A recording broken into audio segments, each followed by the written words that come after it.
Thank you, Sir Dan. Thank you kasi pina-experience mo to sa akin. Like, grabe talaga. Hindi ko to in-expect. Kasi akala ko talaga, lang. Anong gagawin mo sa diet? Simple, wala, bibisita. Akala ko ma-vlog lang, ganyan. Hindi mo na-expect na may mga birthday photoshoot pala, no? Ganyan ka kamahal ng mga ng kadandit na community. Talagang gusto nila ma-experience mo din yung ganito. Diba tulad ng ibang angels, kada birthday nila nag-shoot sila.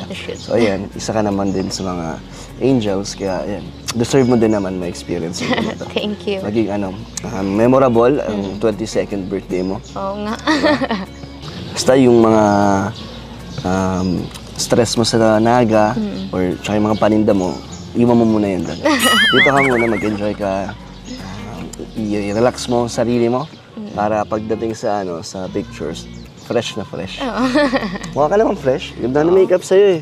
Magaling yung nag-makeup sa'yo. Magaling ang ALM. Magaling ang ALM. Ano masasabi mo naman sa sa photoshoot mo so far? Ang ganda ni ate, ang niya, very accommodating, tapos mabilis lang siyang magturo. Sanay na sanay.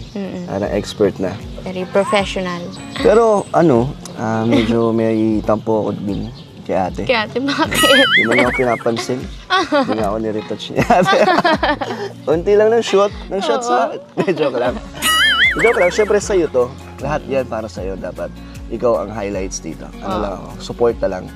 Nandiyan ako sa likod mo pag kailangan mo ng backup. Ang pogi naman ang support system ko. Pero masaya naman ako na na-enjoy mo itong surprise para sa'yo. Thank you. Kita naman na nagustuhan mo. Ilang araw na lang? 5 days? Na lang, di ba? Excited ka na? Ano bang ganap sa birthday mo? Hindi ko alam. Hindi mo alam? So, hindi mo alam anong mangyayari or anong celebration mo sa birthday mo? Baka lang. Katulad ng dati, lalabas lang, tapos kakain. Normal na, parang normal na araw lang. Pero basta sama-sama kayo, di ba? Ng family mo. Ang mahalaga, healthy kayong lahat. Simba. Kung gusto mo sa birthday mo, labas na lang tayo na special na araw mo para kasama mo ang special na tao. Wow! Joke lang. Hindi yung magulang mo. Bukod sa kanila. Pwede naman po, Sir Dan, sumama ka sa family dinner namin sa birthday ko. Wow! Kasama mo ako sa family dinner niyo? Pwede. So parang part na ako ng family niyo. Wini-welcome mo na ako sa family niyo. As a friend. Assuming niyaya lang po sumama. Hindi, syempre ikaw yung pinakasuki ko eh. Sa Lechaplan. Ako nga pala, Medit, dun sa last episode natin, ang daming nagtatanong at ang daming nalulungkot.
ano sila, I want you.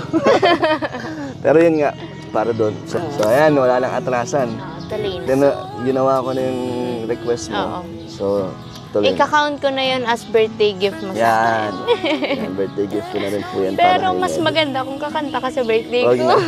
Huwag nang maulit ang ating... Siyempre dapat special na araw. Dapat maging masaya ka. Huwag natin hayaang masira ang birthday mo. Magiging masaya ako pag kumanta Huwag ka. nang kumanta. Pero at least ngayon na-enjoy mo. And Merit, pasalamat lang tayo syempre sa mga nag-sponsor para sa yung birthday photoshoot. Wow. Unang-una dyan si Ma'am Ana Rita Reyes, si Ma'am Beverly, Ma'am Daisy, si Tita Beth, Tita Edna, at si Ma'am Eileen. So ambag-ambag sila para Lahat ng groups na banggit mo. So, ayan, actually, sila ang mga founders na bawat group ng ating love team. So, nag-share sila para mabuo ang para sa yung birthday. Tuloy na tuloy talaga yung collaboration nila. Ang ganda. Grabe. So, sila nagtutulong-tulong talaga. Ano masasabi mo sa kanila? Thank you so much po. Thank you po, Team Dadit International Solid Family, Team Dadit Worldwide, Team Dadit International Italy, and Team Dadit Philippines. Thank you so much po sa support. Yan, nagkakaisa po kayo. Ang saya-saya po namin. Thank you po. Thank you po.